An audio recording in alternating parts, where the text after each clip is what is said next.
¿Por qué deberíamos preocuparnos más sobre el medio ambiente? Mujeres reclusas, ¿realidad o ficción?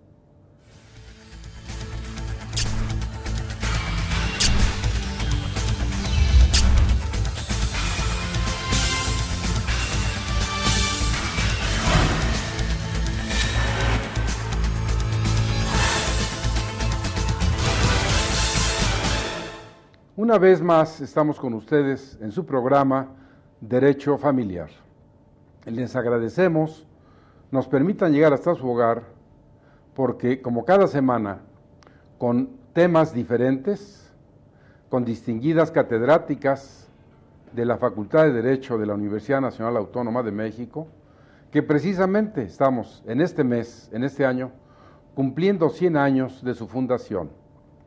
Es importante que hoy, que tengo el honor de que nos acompañen, y las voy a presentar para ustedes, a la maestra, la doctora Emma Mendoza Bremons, que como siempre le decimos, maestra, su sabiduría, sus conocimientos, necesitamos que nos apoye para que esta Facultad de Derecho siga siendo la mejor de Latinoamérica, nos dice presente.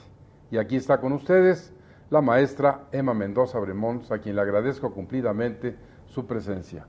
Buenas tardes, buenos días. Muchas gracias, maestra. Como al siempre, contrario, agradecida de tener la oportunidad de participar contigo. Siempre tan elegante, tan guapa. Gentil. Gracias. Bueno, el auditorio lo ratificará. Y también la maestra Margarita Villanueva, especialista en Derechos Humanos, profesora de nuestra institución, de la Facultad de Derecho. Maestra, muchas gracias por su tiempo, su presencia y siempre su buena disposición. Al contrario, gracias a usted, doctor, por invitarnos. Gracias. Dije, mujeres reclusas, realidad o ficción. Parece que fuéramos a hablar de alguna novela, pero no.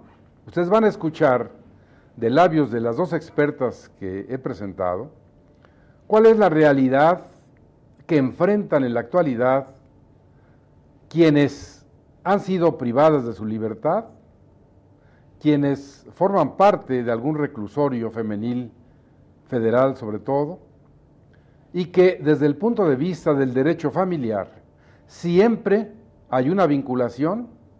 ¿Quién puede dudar que cuando a una mujer se le priva de la libertad y tiene hijos y tiene cónyuge, o si es concubino o simplemente una pareja, va a sufrir graves consecuencias de esto?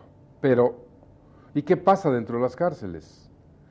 Seguramente, y le voy a ceder la palabra a la maestra Mendoza Bremons, para que nos haga un marco de referencia de esta problemática tan importante y que al final, como ustedes lo van a escuchar, vamos a aportar, vamos a tratar de decirles a las autoridades, a ustedes que nos escuchan, cuáles son desde nuestros puntos de vista las mejores soluciones que les ofrecemos. Maestra, por favor. Bien, muchas gracias por la opción. En realidad, lo que pasa en las cárceles de mujeres es una cosa histórica. Por una parte, el problema que puede ser positivo o negativo, como según se le vea, de la cantidad de mujeres que están en la prisión, de las que llegan procesadas, sentenciadas y que llegan a cumplir sentencia, no excede del 5, 6 máximo en todo el mundo, por ciento en proporción a los varones. Entonces, esta condición de ser las pocas mujeres que están en la cárcel, les inhibe, les impide que se desarrollen programas adecuados, específicos para ellas. Están en cárceles que fueron pensadas y planeadas y reglamentadas para varones, no para mujeres. Se les aísla de su familia. La familia difícilmente puede acceder a verlas, porque el problema de los niños cuando son pequeños, cuando las detienen, se quedan abandonados. La pareja, con mucha frecuencia, desafortunadamente, es la inductora de la comisión del delito cuando son delitos más serios, que no son los delitos simples de los pleitos de vecindad y esas cosas que son de la vida cotidiana, cuando son cuestiones como homicidio, robo, en verse involucrados en asaltos, etcétera. Generalmente están involucradas en estos asuntos por la inducción que su pareja les hace. Y cuando llega el momento de la detención, ellas se quedan en la cárcel, son ellas las detenidas y la pareja desaparece y los chicos quedan volando en el aire. Generalmente, desafortunadamente, conforme pasan los años, en nuestro país, cuando menos, los que van a la cárcel son los pobres. Y las mujeres no son la excepción. Entonces son las pobres de las pobres las que van a dar a la cárcel, que a nadie les importa, que hay un señalamiento más grave por ser mujeres. Entonces, inclusive el Poder Judicial con frecuencia tiene prejuicios porque es una mujer. Entonces, por el mismo delito, inclusive por el mismo asunto, con frecuencia las penalizan con mayor gravedad que a los varones, porque qué fea mamá, qué fea mujer, qué fea esposa. Y entonces el hecho de ser mujer les agrava su situación, y al estar abandonadas del marido, la familia resentida, perjudicadas con una sentencia larga, lo que sucede es que están en la cárcel abandonadas, más abandonadas que afuera, porque ahí solo llegarían a visitarlos, y eso eventualmente a algunas vecinas que se apiadan de los niños y que los recogen y que se los llevan a que conozcan o a que vean a su mamá cuando son pequeños, cuando no, que los niños se quedaron volando y nunca se supo qué pasó con ellos.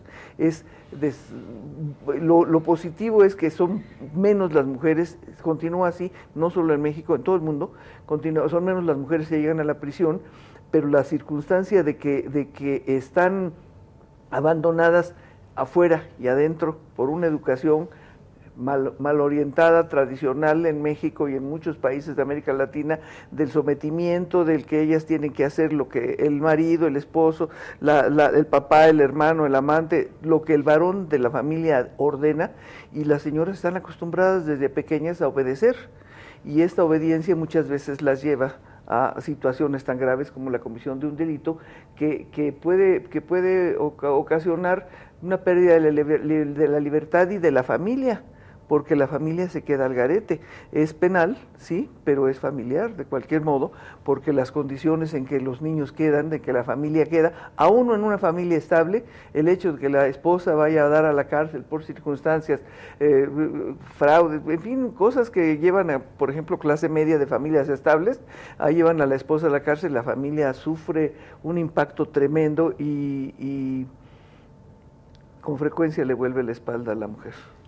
Bueno, maestra, ese drama, esas realidades deben tener un dique, deben tener una preocupación de la autoridad.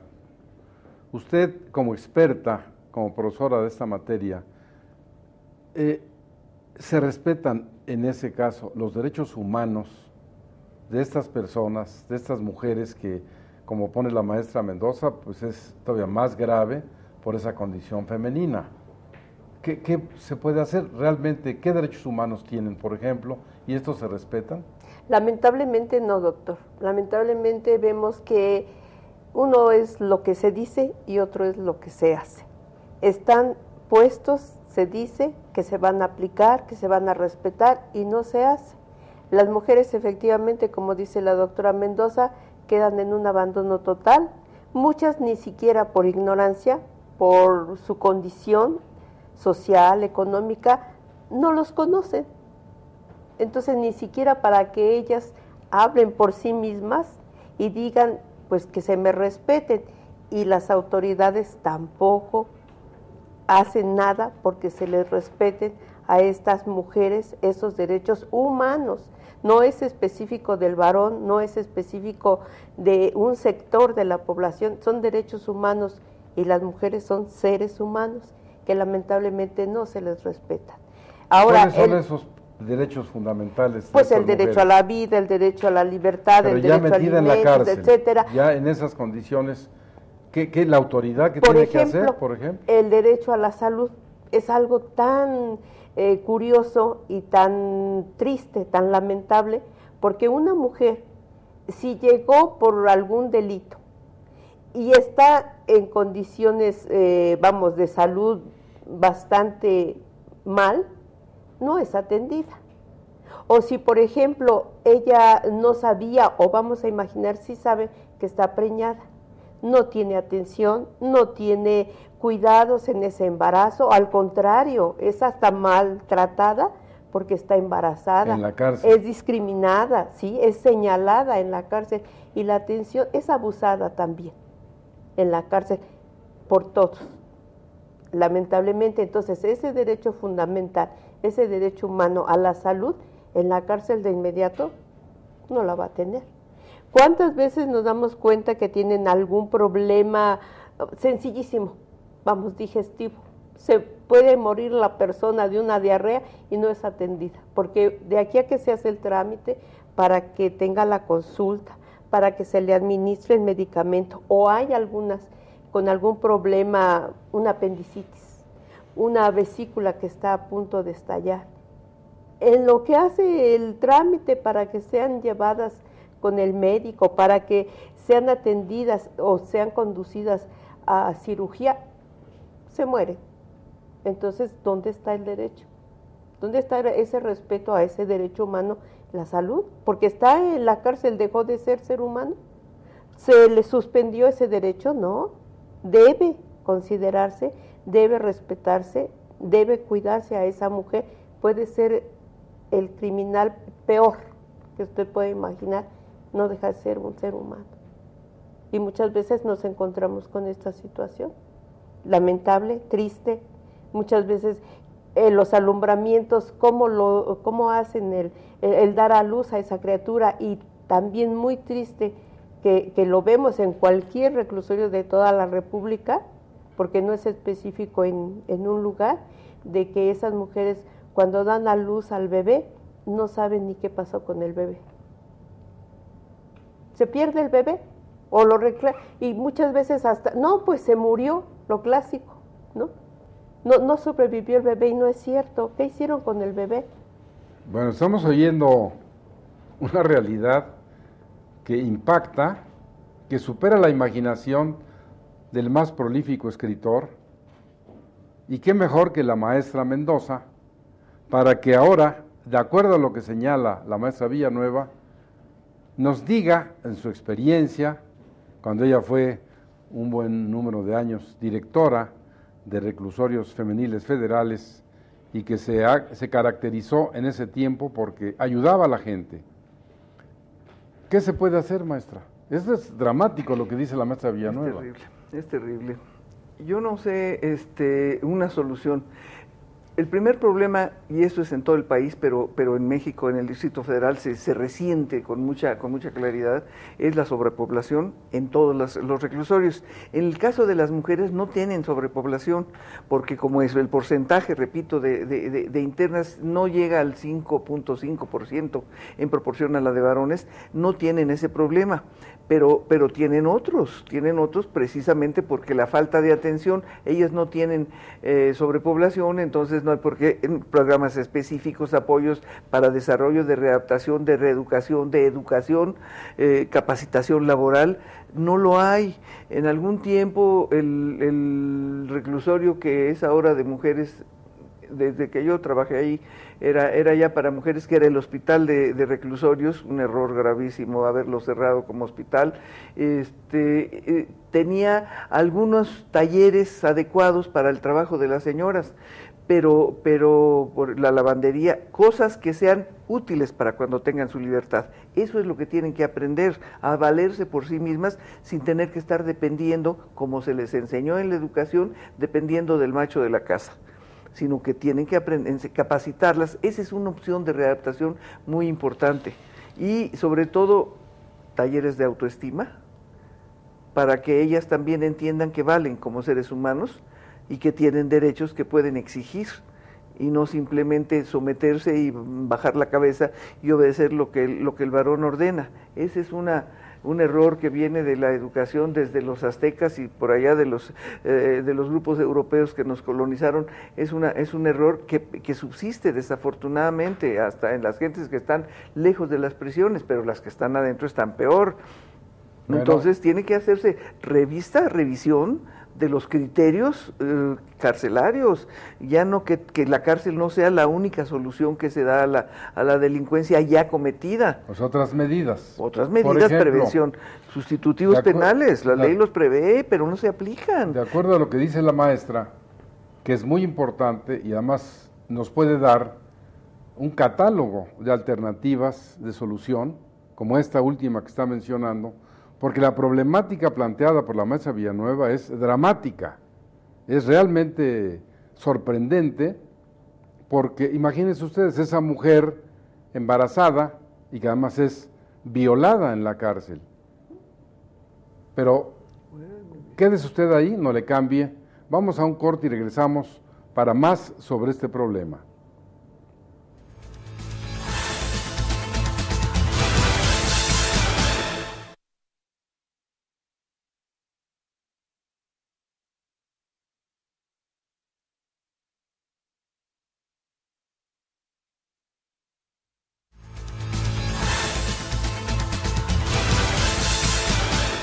Y vámonos al aire para que esté más a gusto, maestra. Muchas gracias. Gracias por seguirnos recibiendo en su hogar. Interesante el programa, Mujeres Reclusas, Realidad o Ficción. Ya oyeron, escucharon ustedes la realidad. Como enunciaba la maestra Mendoza antes del corte, esta serie de alternativas que en un momento dado se pueden plantear, se pueden dar, porque lo que hizo la maestra Villanueva fue agotar el tema. Dijo, pasa esto, y ahora vamos a ir sobre las respuestas. Decía la maestra Mendoza que hay algunas alternativas de solución, algunas cuestiones donde le quité la palabra y quisiera que la retomara. Maestra, por ejemplo, esa experiencia, madre de la ciencia, con la que usted durante tanto tiempo estuvo en estos lugares, ¿hasta dónde la llevó? ¿Hay fantasías o hay realidades que vale la pena que la gente sepa para que, y las autoridades volteen hacia este sector de la población? Son cosas terribles lo que pasan en las cárceles de mujeres, es el abandono actual, no es ningún cuento. La legislación nacional ejecutiva... O sea, abandono por su familia o por la ley. Por su familia, por la ley, por las autoridades. Yo considero que son las más olvidadas del grupo de la delincuencia. Las mujeres delincuentes son las más olvidadas, las más abandonadas. Por ejemplo, su pareja, hay alrededor de un 45% que declara que está casada o que tiene pareja cuando la detienen, y la visita no llega al 20%, la visita íntima no llega al 20%. Algunas por el asunto que yo mencioné hace un momento, en el sentido de que la pareja las abandona porque es el cómplice o inclusive el inductor de la comisión del delito. Y no quiere aparecer porque lo pueden detener. Otras porque simplemente el hombre encontró otra pareja, pues son como desechables las señoras, y entonces, pues bueno, se buscó otra, ya esa está en la cárcel, no sirve para nada. No la van a ver porque les da pena ir a hacer la visita íntima. Hay casos interesantes de gente valiosa, pero son la excepción, que apoya a su familia, que va. En el caso de los varones es al contrario, la pareja siempre va, inclusive aparecen muchas otras parejas. Por eso esto que ahora están descubriendo el hilo negro, ¿no? De que hay prostitución en las cárceles. Esto es una cosa que se ha hecho notoria desde hace muchos años. Y se practica. Siempre se ha practicado. Y en ese sentido, maestra, como bien lo dijo usted al principio, esto que la maestra Mendoza señala, yo le reiteraría mi inquietud. ¿Y los derechos humanos? ¿Qué? No existen. Se lo repito, doctor, no existen en realidad. ¿Qué hay que hacer? Existen en un papel, pero no en Bueno, pues hay que irse a quejar a la Corte Interamericana. Sí, efectivamente. Pues hay que intentar, porque dicen que el que persevera alcanza. Porque entonces como dice la maestra, en esas violaciones, la gente que nos ve y quisiera saber, ¿qué pueden hacer? Digo, está inalcanzable la Corte Interamericana. Una mujer en esas condiciones, ¿qué puede hacer? Siquiera algo elemental. Sí, por lo menos algo elemental, que proteger su vida misma, porque su persona, en cierta medida. Yo le comentaba, esa mujer que está enferma y que no es atendida, puede morir dentro de la cárcel y pues a nadie le va a importar. puede la embarazada da luz y no sabe dónde quedó su bebé.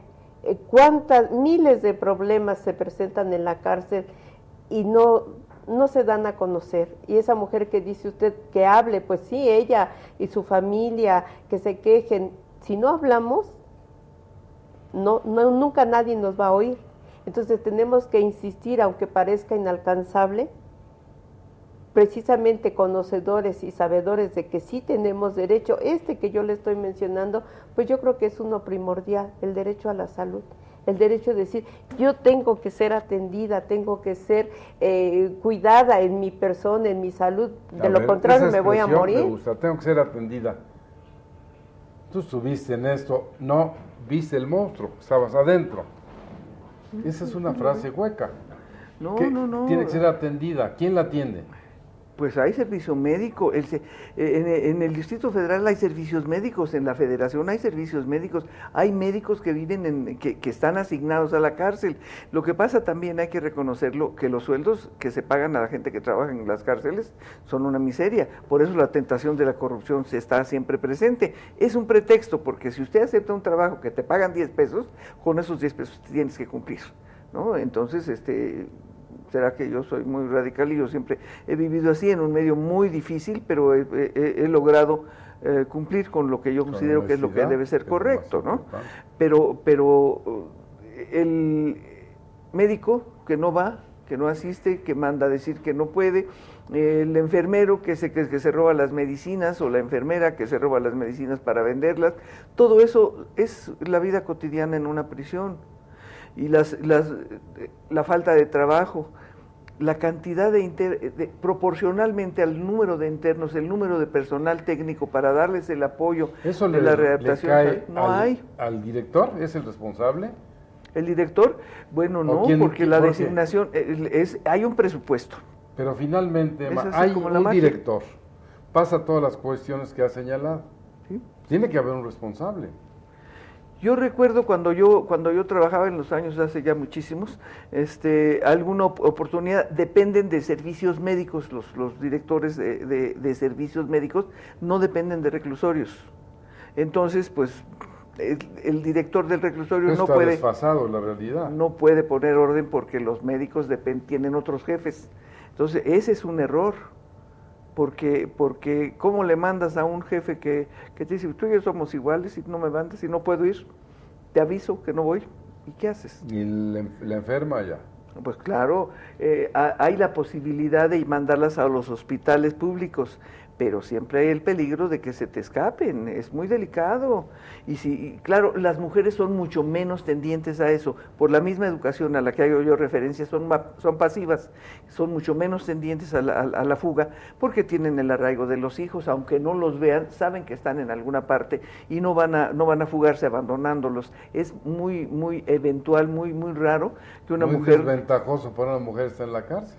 Ah, no siempre. Ahora, la visita íntima que antes tocó la maestra, de la mujer, en su experiencia maestra, en lo que usted ha vivido, lo que ha visto, los casos que ha llevado, las cuestiones de toda su materia, ¿cuál es el modus operandi? ¿O no existe? O finalmente esa visita íntima, como tú lo decías, de los hombres es diferente, hasta se comercia. ¿Y de las mujeres? Tienen derecho a ella, tienen derecho a la visita íntima. ¿Las visitan? Pero a eso es la segunda parte. Como comentaba hace un momento, muchas veces dice la doctora, la pareja, el varón, las abandona, llámese amante, llámese concubino, llámese esposo, las abandona. Vamos a imaginar que sí está al pendiente de la mujer. Raro es aquel que efectivamente acude a verla, acude a la visita íntima, acude a proporcionarle un alimento, algo. ¿No estará mal el funcionamiento del propio reclusorio, la reglamentación, que de por sí es una situación tan difícil? Es terrible. Me sonreí porque me acordé de un nivel económico muy alto. En una ocasión estuvo una interna que tenía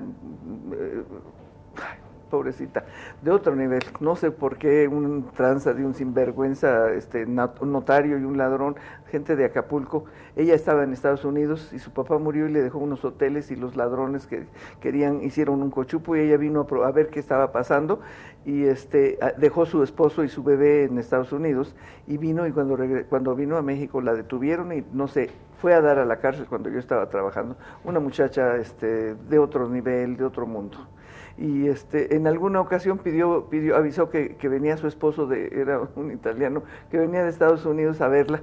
Entonces, pues él venía con ilusión. En la puerta traía una botella de champaña y una copa porque pensó que era algo así para visitar a la esposa. Entonces, de entrada, pues ahí le marcaron el alto y le dijeron que lo tenía que revisar. Y en la entrada, que todavía está la cárcel esa, tiene una entrada porque era la entrada para enfermos del hospital de reclusorios, le dijeron que lo tenían que revisar, que se tenía que quitar la ropa, y ahí afuera rápido se desvistió el señor, que era un hombre joven, no de malos bigotes, de todo el mundo se escandalizó mucho. No era así, nosotros lo tocamos, quién sabe qué, pero es un caso excepcional. Él estaba enamorado y sabía que su esposa no tenía nada que ver, había sido una tranza de ahí, unos sinvergüenzas, ¿no?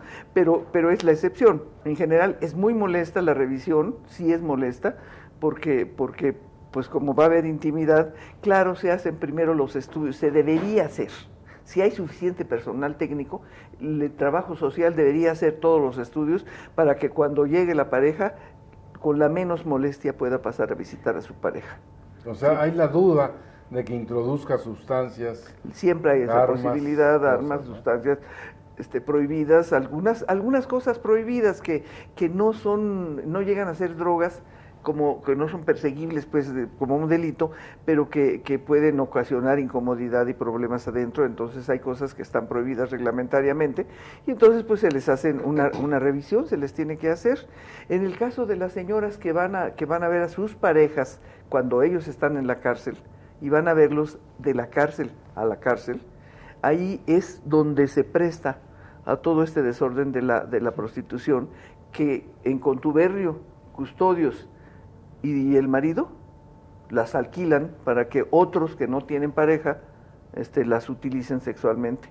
Eso no puede suceder sin que el personal se dé cuenta, pero es custodia la que tiene que estar pendiente, autorizando y revisando. Si hubiera suficiente personal técnico, tendría que ser la vigilancia y el control de las trabajadoras sociales, que son las que pueden llevar el orden en toda esta cuestión familiar. Pero si no hay suficiente personal, si utilizan técnicos, pues la corrupción se presenta, porque no es fácil que revisen, que estén pendientes si hay 20 cuartos, si hay 20 ocupados al mismo tiempo. Eso así se da, es en real, sí, en las de varones sí, en las de mujeres no. En las de mujeres. No, en las de mujeres generalmente son como son pocos los que vienen a ver a su esposa, son pocos los cuartos que se utilizan y son otras mujeres o custodios los que hacen la revisión del varón. Es molesta siempre, eso es muy molesto, y a ellos luego no les gusta ir. Yo sé que inclusive los abogados son sometidos a revisión con esta historia de que la delincuencia organizada es cualquier cosa que puede hacerse en grupo. Entonces son sometidos a revisiones muy severas, y es ofensivo muchas veces. Maestra, y en ese sentido, vamos a tomar los 3 últimos lustros, los últimos 15 años. ¿Qué han hecho las leyes para esta gran problemática? ¿O no han hecho?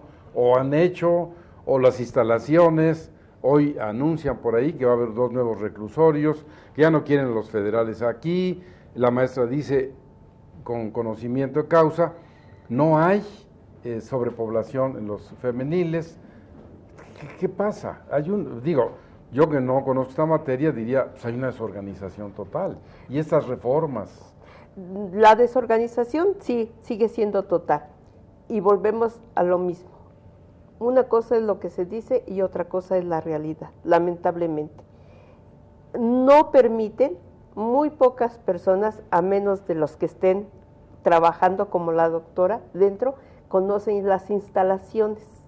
Entonces, se dice que hay habitaciones específicas para la visita conyugal y no es de dicho, no de hecho. Se dice que las... Entonces, ¿dónde tienen las relaciones? Pues improvisadas muchas veces. En lugares, por ejemplo, yo he visto en Hidalgo, en alguna de las cárceles, en el closet donde guardan los refrescos, ahí en el suelo, con los pies afuera de la puerta, tienen sus relaciones los internos y las internas. Qué barbaridad. En Toluca, que fuera en nuestro orgullo penitenciario, que cualquier cárcel es fea, pero que en Toluca fue una cárcel modelo para todo el mundo, que era visitada por todos los penitenciaristas del mundo, para ver cómo estaba organizada, cómo estaba funcionando en sus buenos tiempos. Ahora, en la última vez que visité San Dieguito, se llama ahora la cárcel esa, que antes era la del Estado, ¿no?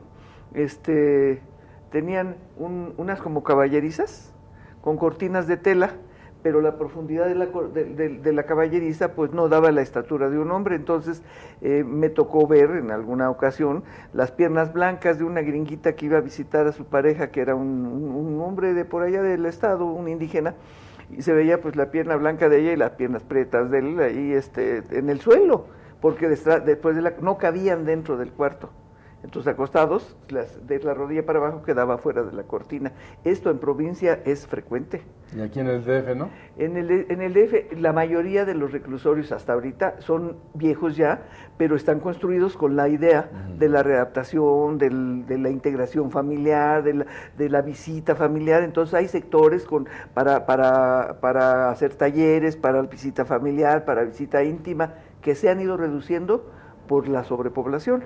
Y entonces todo lo que era para talleres ahora es cuarto donde tienen que dormir, ya no son solamente los dormitorios. Lo que era algunos comedores también se han vuelto lugares para dormir porque ya no caben. En donde había espacio para 6 gentes, duermen ahora 60. No duermen, están parados. Y tienen que turnarse un poco el suelo de la celda. Es terrible, terrible. Las señoras tienen menos ese problema, pero de cualquier modo se está pensando resolver lo que mencionabas hace un momento, de que juntar a todas las relacionadas con asuntos federales, con delitos federales, en una cárcel de 3,000 gentes o de 2,000 gentes. No, es una aberración. Las señoras pueden, por este perfil que tienen las mexicanas, pero en general la mujer, pueden vivir hasta en una casa a la que se le pongan algunos elementos de seguridad sin tener que construir cárceles especiales. Hay pocas cárceles de mujeres en el país, específicas para mujeres, construidas para mujeres, y las que se construyeron en México acabaron. Una es el psiquiátrico, porque ahí había cuneros, todo eso se desapareció y se hizo cárcel para enfermos mentales, porque el hospital... Y cambian las autoridades, cambian los criterios, y aunque la ley dice una cosa, la ley no es mágica. La ley puede ser muy buena, pero lo que dice, si no se cumple, no sirve. Que es precisamente lo que tú decías. Exacto. Una cosa la hace la ley y otra es la que se realiza. La realidad. Y entonces, ¿qué podemos sugerirle a la distinguida teleaudiencia? Porque seguramente habrá personas que nos vean que tengan o conozcan personas vinculadas con este tipo de problemas. ¿Qué les podemos sugerir? Yo quisiera ser experto en esta materia para decirles, vamos a darles una asesoría. Imposible. Pero alguna vez, ustedes recordarán, que algunas personas incluso te hablaron en el pasado que querían alguna orientación, porque en un momento dado lo estamos soltando así ya en un mar sin un salvavidas siquiera, ¿no? ¿Qué pueden hacer?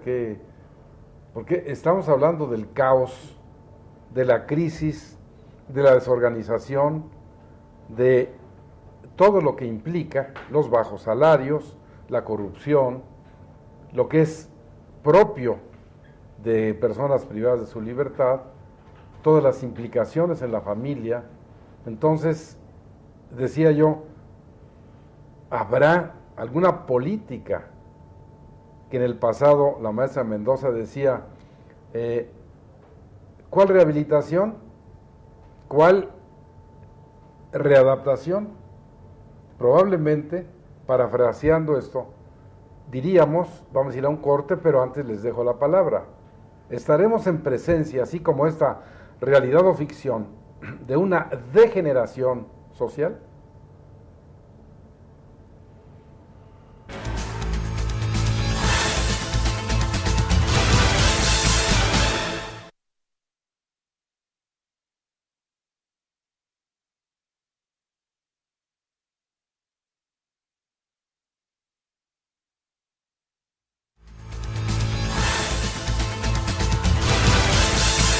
Muy importante. Como les decíamos, es fundamental el tema de la realidad o ficción en que están inmersas todas, sin excepción, las reclusiones, los reclusorios, las cárceles de México, sean federales o locales.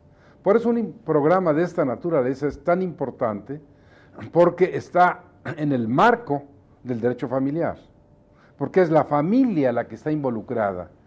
Si privan de la libertad a uno de sus miembros, sea hombre o mujer, un joven, un adolescente, estas reformas infaustas, como las del 18 constitucional, que ahora ya no saben qué hacer, donde se estableció la responsabilidad de 12 a 14 sin cárcel y 14 a 18 con cárcel, donde se abolió el sistema tutelar para dar paso al garantista, y se les olvidó a los legisladores que en este país se sigue siendo menor, se sigue siendo, sin metáforas, idiota jurídicamente cuando no se tienen 18 años, como señala el Código Civil Federal y el Código Civil del Distrito Federal. Pero bueno, aparte de esto, es muy importante que escuchemos de los labios de la maestra Mendoza, que la secundará seguramente la doctora Villanueva, sobre un tema básico, un tema que podría paliar estos graves problemas. La mediación en derecho penal. ¿Hasta dónde se puede negociar un delito? ¿Hasta dónde se puede, por las partes en conflicto, con la autoridad, tratar de que sea lo menos grave? ¿Qué podríamos decirle de la mediación a la gente, maestro? Bueno, es que es una opción.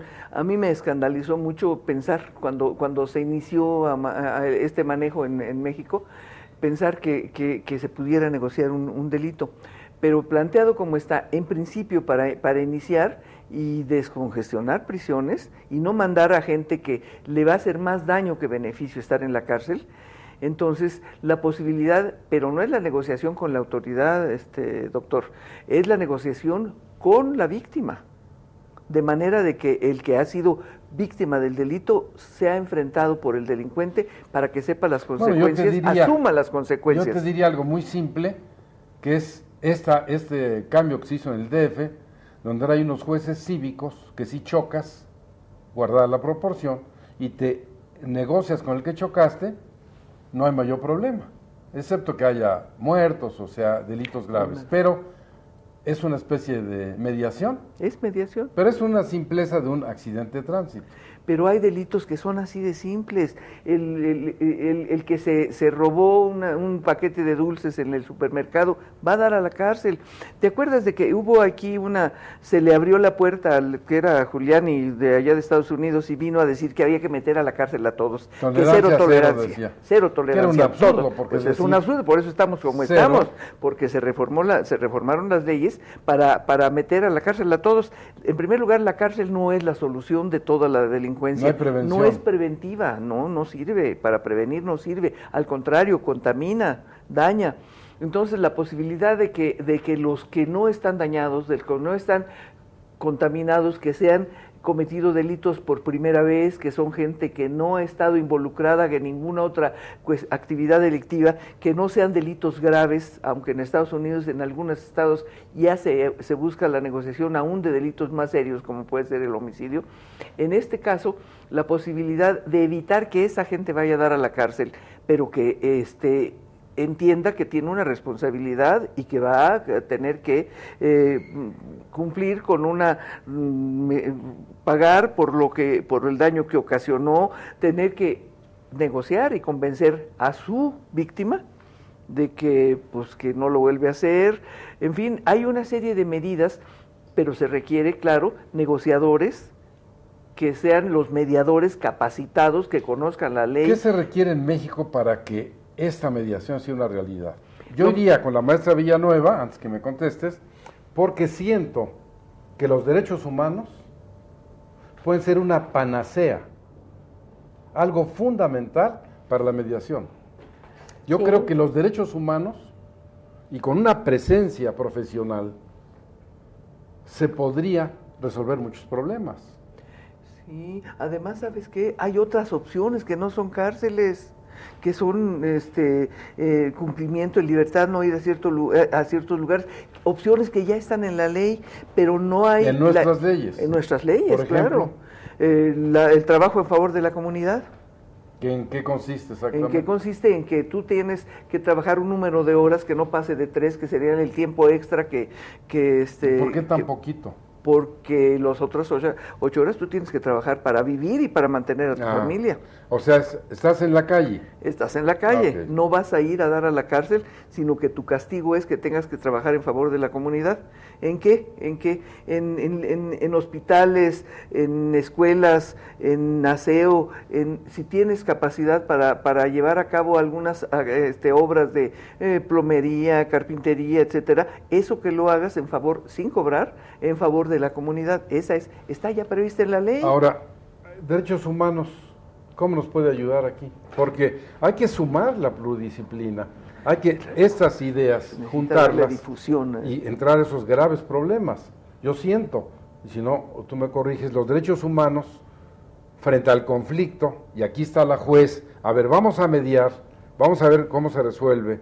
Ella puede estar de espectadora, porque oigo que el oral quieren que se resuelva y que el oral, pero ¿qué va a resolver? Es una moda chilena, traída de no sé qué parte, etcétera, que no se adapta a nuestra realidad, pero los derechos humanos, ¿cómo pueden ayudar en esta gran conflictiva de la mediación? Mire, doctor, yo creo que esto tiene que ir desde el principio, en que toda la población conozca esos derechos humanos, todos tengamos educación al respecto. Les decía yo, las internas muchas veces desconocen cuáles son los derechos humanos. ¿Por qué nos hace usted casi como una clase, un catálogo así de enunciarlos brevemente, que la gente sepa cuáles son? El derecho a la salud, a la vida, decía, a la educación, a los alimentos, a la libertad. En este caso, bueno, ya cometieron algún ilícito, etcétera, pero estos son los básicos, los fundamentales, y que lamentablemente la gente no los conoce. Al no conocerlos no los puede exigir o hacer valer. Por ejemplo, el derecho a la familia, ¿es un derecho humano? Pues digamos sí, porque necesita... Es esencia, ¿no? Exactamente. ¿Cómo va a crecer? Conocemos el problema de los niños abandonados, de los niños de la calle, conocemos un sinnúmero de cuestiones, porque la familia es el núcleo, usted es especialista en ello, y si ahí en ese núcleo no está bien integrada esa familia, pues entonces estamos mal. Si esta familia no cuida de todos y cada uno de los integrantes, estamos mal. Ahora, si las autoridades, vámonos a la Comisión de Derechos Humanos, no solamente está presente así de dicho, y tenemos un edificio en el cual laboramos, pero no te acercas a la población en realidad y les haces conocer esos derechos humanos y los induces a que los defiendan o a que tú eres el ente para defenderlos, ¿sí? Pues la población no sabe, ¿sí? Es como llegar y tocar y preguntar, ¿qué hago? Efectivamente, yo estoy aquí para defender esos derechos humanos, para hacerlos valer.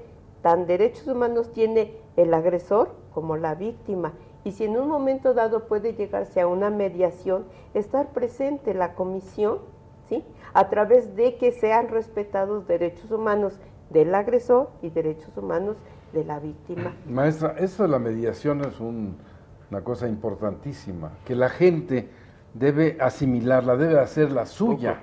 Poco a conocerla para poder utilizarla. Esto de todos los Eso ya es sustitutivos derecho penales, positivo vigente. Sí, ya es, en el Distrito Federal ya es, pero apenas está desenvolviéndose, se están capacitando. En lugar de utilizar personal de las comisiones de derechos humanos, están capacitando personal especializado en mediación. Esto es una opción interesante porque se necesita que todo esto suceda antes de llegar al juez. Es una solución prejudicial.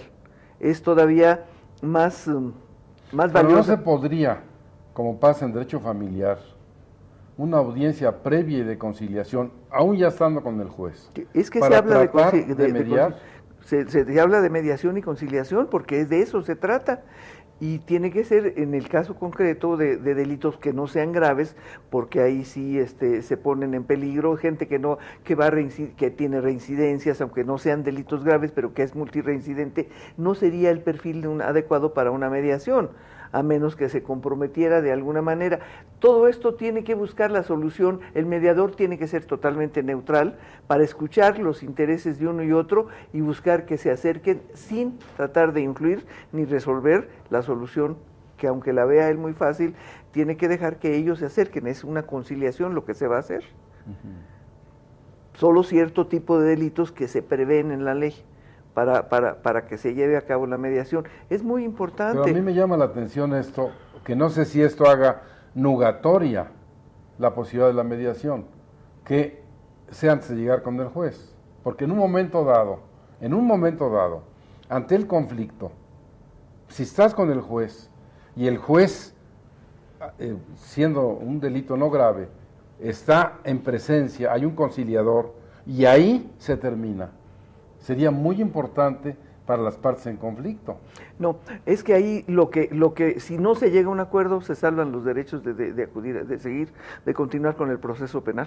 Pero ¿qué le pones a que al darse el hecho? Porque el juez conoce oficialmente. Se trata, por una parte, de resolver problemas, de que no sea siempre cárcel con lo que se resuelvan las cosas, pero además de descongestionar los tribunales, que están verdaderamente...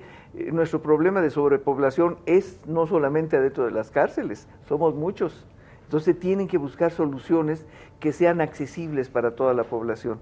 Pero tenemos que convencer a la población que no es una negociación económica y que no es una visión en el sentido de corrupción, y que sí se está haciendo justicia con esa mediación. Por eso necesita ser alguien autorizado, alguien conocedor, alguien bien preparado, pero no llegar todavía a la instancia judicial, porque la instancia judicial tiene un procedimiento penal, y el procedimiento penal es muy claro. Pero entonces la mediación, perdón mi ignorancia, pero la mediación, ¿de qué sirve y cómo se da? Si tú te pones de acuerdo y él está...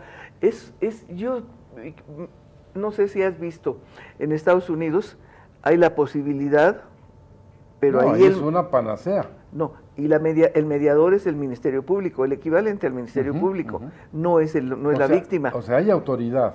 Pero el error está en que si no interviene la víctima no queda satisfecha. Pero ¿cómo verías tú las dos partes, el sujeto activo y pasivo del delito, y fuera el MP o fuera un juez que dijera, a ver, ustedes dos tienen este conflicto, yo aquí estoy viendo y resuélvanlo? Solo que se cree un tribunal específico para eso, porque el juez tiene un procedimiento ya previsto que tiene los distintos pasos. Y si le agregas la primera es y si le agregas a eso la presión. La etapa, la mediación, decir, bien, ya se hizo todo esto. Pero si se trata de descongestionar el trabajo de la cárcel, de que ¿Y la ahí gente que no se llegue, acabe?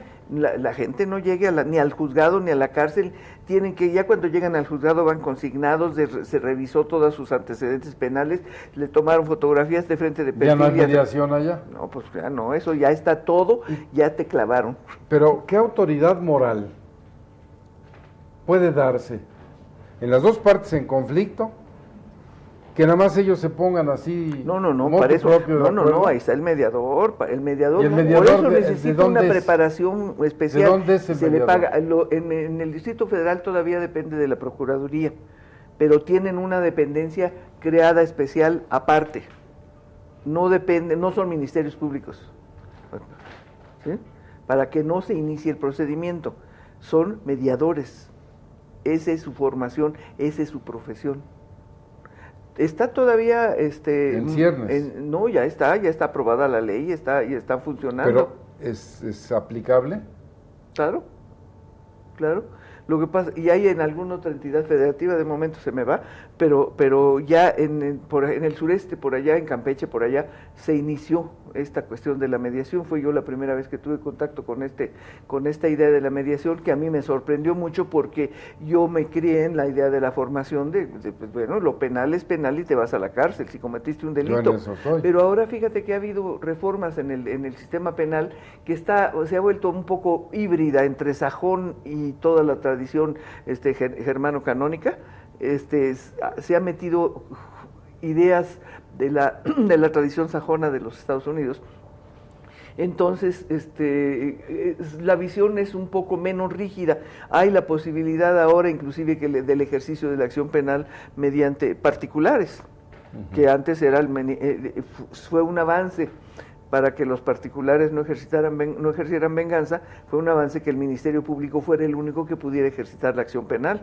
Eso es estamos cambiando en eso. La evolución de aquella ley del talión. Así es. Pero... Maestra, el tiempo lo tenemos casi encima. Yo quisiera pedirle a usted que le reitere a nuestro distinguido teleauditorio algunas sugerencias, algunos consejos, algunas cuestiones, sobre todo para quienes ya han tenido la desgracia de caer en una hipótesis de cárcel, de privación de la libertad. ¿A dónde pueden ir estos derechos humanos? ¿De qué manera les pueden ayudar? O si en realidad es una tinta desperdiciada y no hay ni qué hacer. Bueno, es todavía un poquito inalcanzable, vamos a decir. Es difícil que se les haga caso. Decía la doctora Mendoza, es cierto, las mujeres son las más olvidadas de todas, ¿sí? Reclusas que están ahí, abandonadas por la familia, abandonadas por todos, nadie les hace caso, pero no hay que perder la esperanza y hay que insistir en que puedan acudir. Ahora, con las autoridades, hacer valer, reclamar, tener pues un defensor, lo conocemos de oficio, ¿sí? Para que puedan en un momento dado poder ser protegidas en este ámbito, si las posibilidades se los permiten, pues que tengan un defensor, que ellas puedan subsanar para que verdaderamente puedan lograr salir de prisión, y la otra, el acudir a la Comisión de Derechos Humanos para que efectivamente puedan ser escuchadas y puedan ser defendidas en este aspecto. Y yo sugiero que la comisión redoble el esfuerzo para que efectivamente se hagan esta atención una realidad, no nada más una ficción, sino que sea una realidad. Gracias, maestra. Bueno, maestra, brevemente un mensaje a tus fans que te ven y que siempre nos están diciendo que venga la maestra Mendoza, que venga la maestra Villanueva, por favor. El mensaje para mí es que la mujer tiene que aprender a quererse, a portarse con dignidad, a no depender siempre del varón, aunque en la actualidad la pareja tiene que negociar y acercarse y vivir juntos, pero siempre en el respeto mutuo. Pero primero que nada tenemos que tener nuestra dignidad primero que nada. Gracias, y desde maestra. luego que no se olviden que siempre hay que luchar por la justicia, y aunque estén adentro, siempre hay manera de hacer llegar las quejas a las comisiones y a las internacionales, ahora que hay mayor apertura en ese aspecto. Gracias, maestra. Bueno, como ven ustedes, siempre este programa de Derecho Familiar tiene para ustedes lo último, la expresión de la verdad y sobre todo con auténtico conocimiento, un diagnóstico adecuado.